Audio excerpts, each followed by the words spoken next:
Okay. Well, I have a question for you, Dr. Disu. From what the Commissioner and Dr. Hikwazu have said, this disease comes up when temperatures are higher.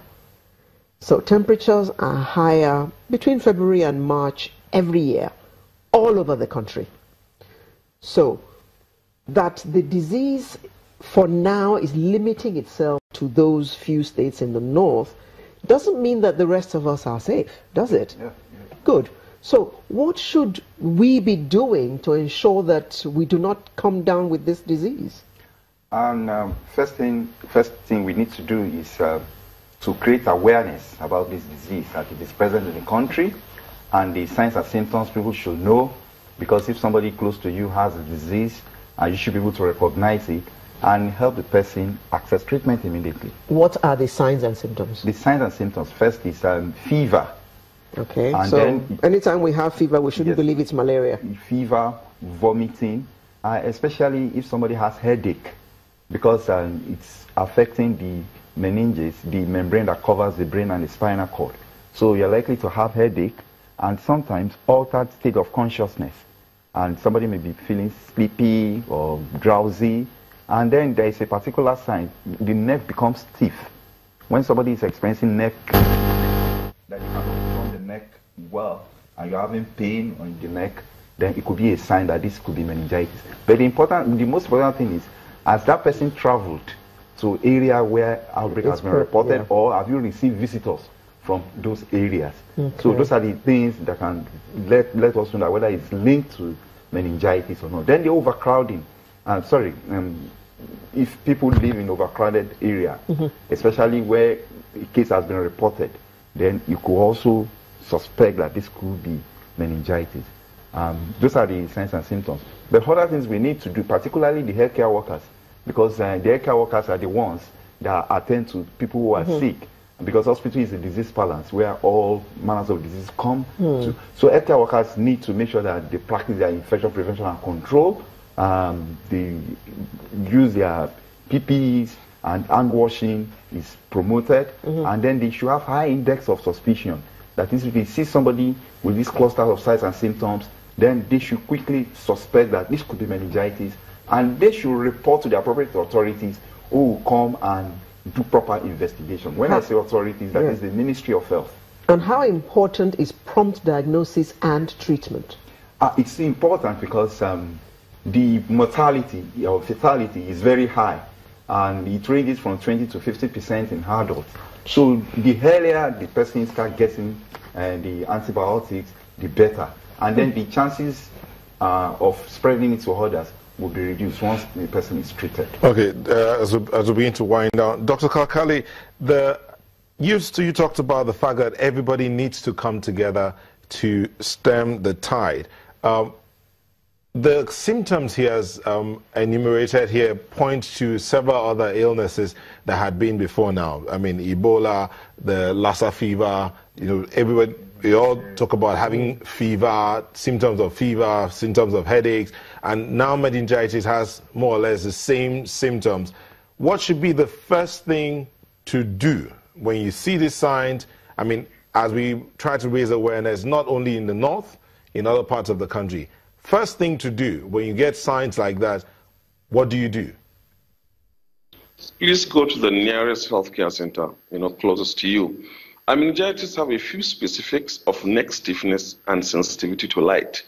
The bleeding from gums or nasal orifices are not part of it. But for all febrile illnesses, and you have lethargy or weakness of the body, stiffness of the neck, headache, sensitivity to light, please go to the nearest health center nearest to you. And for our state here, at least the highest, we had a very wide level of community sensitization across communities, working very close with the Sultanate Council and the traditional leaders, going to mosques, marketplaces, even places where we have ceremonies, and our schools, even elementary schools, secondary schools, and primary schools, and a lot of other areas where people use on radio and the rest like. So people are really complying, and we're having dropping down of cases. As I have said, we have to strategize with all the states involved, and at the federal level, Nigeria, I think we have enough of capacity now that we can really stem this and get rid of meningitis out of the country once and for all. It's possible, and we can do it. It's beyond single state. The federal government is working hard. The federal minister is also working hard so that we can even see how we can start producing these vaccines in Nigeria. Nigeria used to produce vaccines, but now we don't. So I think we really have to go back to produce vaccines and be self-sufficient. Okay.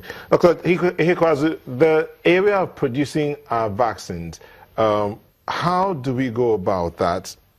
We talked about the capacity we have in terms of brain power. We have the manpower, the knowledge base. But you said the specific the specific vaccines are not readily available to order, and the stockpile is being managed by the UN or the World Health Organization. But we need to produce vaccines to suit our environmental condition and our needs. Before now, you've been on our show where you talked about the production of vaccines locally. What would it take for us to get to that point where we can produce the necessary vaccines we need for the different things that we need them for locally?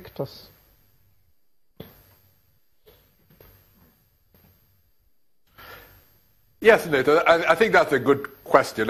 Listen, I think it's a new day in the Nigeria health sector. You know, Mr. President, in his wisdom, has appointed new leadership across the parastatals. We're building a new and strong Nigeria Center for Disease Control to protect the health of Nigerians. The National Primary Healthcare Development Agency also has new leadership. They're also working around vaccine, supporting both looking into research for vaccine production, but necessarily also ensuring that we have the supplies that we need to make it available to Nigerians. You know, the Honorable Minister of Health has really shown extraordinary leadership in bringing us together, and like my brother Dr. Kakale said from Sokoto, really, our challenge is more around coordination. How do we pull together the vast resources that we have in Nigeria, in academia, in the ministries, in the state governments, and really work together? Our problem in health has never been human resources, and maybe necessarily not even been the availability of vaccines.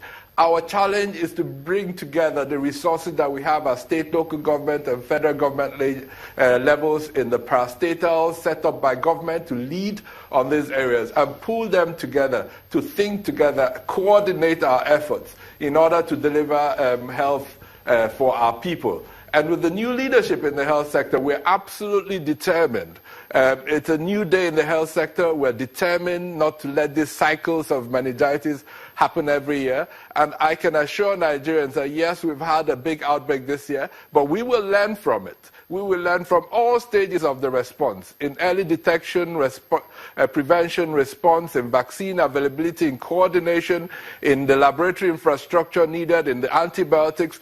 There's a whole spectrum of response activities that need to happen to prevent these outbreaks from happening. And we're working 24/7 every day to ensure that we develop our parastatals. The Nigeria Center for Disease Control should be strong enough and resourced to do what it's supposed to do for Nigeria, the same for NPHCDA. And we will not sleep until we'll achieve our dreams for a healthier, safer Nigeria. These patterns of outbreaks should not be happening even when there's a new strain. I say there's a new strain, but we must have the infrastructure to detect it early. And, you know, outbreaks may happen, but we shouldn't have outbreaks as large as this one.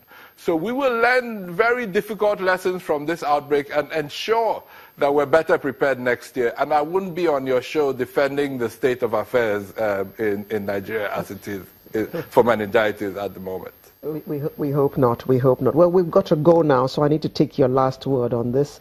I'll begin with you, Dr. Yahaya.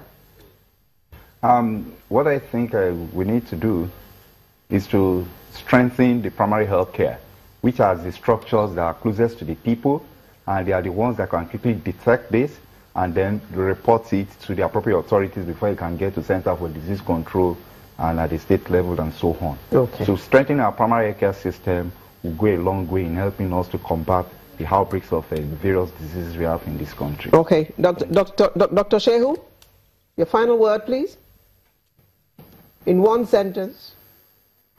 Ms. Tambol for giving us all the support we need, and the health system, and also the Federal Ministry of Health, and you Channel Television for adding your voice to this sensitization campaign.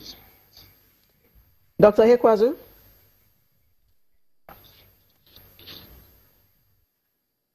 I'd really like to ride on Dr. Disu's point. Everything we're doing depends ultimately on a strong primary health care sector. And this really is building on the Honorable Minister's vision to build a strong primary health care system for the country. Everything else we do, we ride on a strong primary health care system. So I think we're on the right track. We, the agencies of the Federal Ministry, will continue to work in our specific areas of responsibility to respond. But ultimately, we need to work together with state governments, as the Honorable Minister is doing, to strengthen our primary health care system so that we can have that capacity at that level to detect, to prevent, detect, and respond. Thank you very much. Dr. Chikwe Ihekwezu is the CEO of the Nigerian Center for Disease Control, and he joined us from our studio in Abuja. Dr. Shehu Kakale is the Commissioner for Health in Sokoto State, and he joined us via Skype. And we had Dr. Disu Yahaya, member of the Society for Public Health Professionals of Nigeria, who was with us in the studio in Lagos. Thank you all very much, gentlemen, for coming to share this with us, and we hope that Nigerians will take your advice so that we can contain this spread of meningitis.